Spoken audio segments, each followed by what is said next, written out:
Kesin ayarlar. He ciddi değil. Konuştu sadece. Kolay gelsin. Kubbetüs Sahra Camii açılış programına hoş geldiniz, sefalar getirdiniz. Bismillahirrahmanirrahim. Rabbena inneke ta'lemu ma nukhfi ve ma nu'lin ve ma yakhfa ala'llahi min şey'in fil ardi ve la fis semâ. Allah'ın selamı, rahmeti, bereketi üzerimize olsun. Kutlu bir geceden sonra güzel bir cuma sabahında Miracın mekanı olan Kubbetüs Sahra'nın adını taşıyan güzel bir hayır hizmetinin Kubbetüs Sahra Camii'nin açılışıyla Malatya'mızda bir aradayız. Cenab-ı Hakk'a sonsuz hamdü senalar olsun. Yaşanan asrın felaketinden sonra bir ve beraber olarak inşallah yaralarımızı sarmaya, şehirlerimizi imar etmeye, ibadethanelerimizi yeniden ayağa kaldırmaya çalışıyoruz, çalışacağız. İnşallah daha güzel günlere ulaşmak için Cenab-ı Hakk'a dua ve niyazda bulunuyoruz. Ben Ilıcak ailesini, değerli mensuplarını tebrik ediyorum.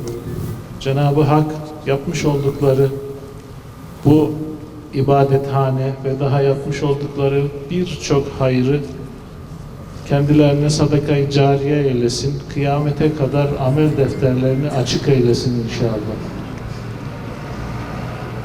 Tabi Cenab-ı Hak Kur'an-ı Kerim'de "Ve enşa'ekum minel ard ve ista'merakum fiha" diye müminlere yeryüzünün imarı vazifesini de vermiştir. Biz şehirlerimizi kendi inancımıza ve kültürümüze göre dizayn etmek, ibadethanelerimizi küçük yaştaki çocuklarımızın Kur'an kurslarında yetişkin insanlarımıza hizmet verecek kurslarımıza kadar manevi mekanlarla da donatmakla memuruz. Biz Diyanet İşleri Başkanlığı olarak her zaman bu tür hizmetlerde elimizden geldiğince destek olmaya gayret ediyoruz. Ama tabii ki burada en büyük pay hayır sahibi kardeşlerimizin. Onlar, Allah onlardan razı olsun, hiçbir fedakarlıktan kaçınmaksızın şehrimizin imarında, ibadethanelerimizin ayağa kaldırmasında son derece fedakarane çalışmalar yapıyorlar, yapmaya da devam edecekler. Allah emeklerini zayi etmesin. Karşılığını kat ve kat kendilerine nasip eylesin. Nesillerini, kendilerinden gelecek nesilleri de bu hayır ve güzel işlere devam edecek bilinç ve duyguda inşallah onlara hayırlı evlatlar eylesin. Aziz dostlar, bu ibadethanenin cemaati bol olsun inşallah. İçerisinde yapılan dualar hak katında makbul olsun. Vardığımız secdelerde inşallah Cenab-ı Hakk'a kurbiyet ve yakınlık hasıl olsun. İnşallah Allah daha nice ibadethaneleri, menzilleri, mekanları yapmayı, imar etmeyi ve ayağa kaldırmayı bizlere, milletimize nasip eylesin. Bir ve beraber olduğumuz, birlik ve beraberliğimizle kardeşliğimizi pekiştirdiğimiz her an inşallah daha büyük, daha diri, daha da güçlü olacağız. Cenab-ı Hak bizleri inşallah bu cennet vatanda ilelebet dini mübini İslam üzere payidar eylesin.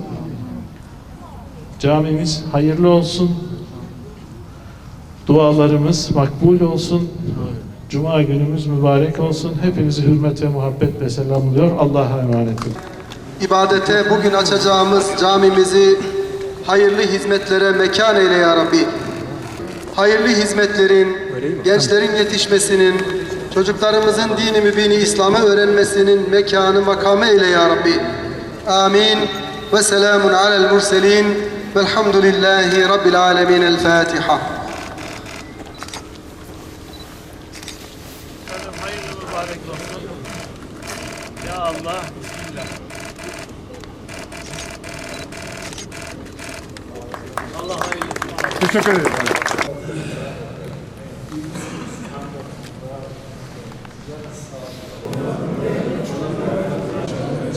Başka yerde kalacak. Ben sanmıyorum. Şu an tam olarak ne yaşıyorum? Tam olarak ne yaşıyorum? Tam olarak ne yaşıyorum?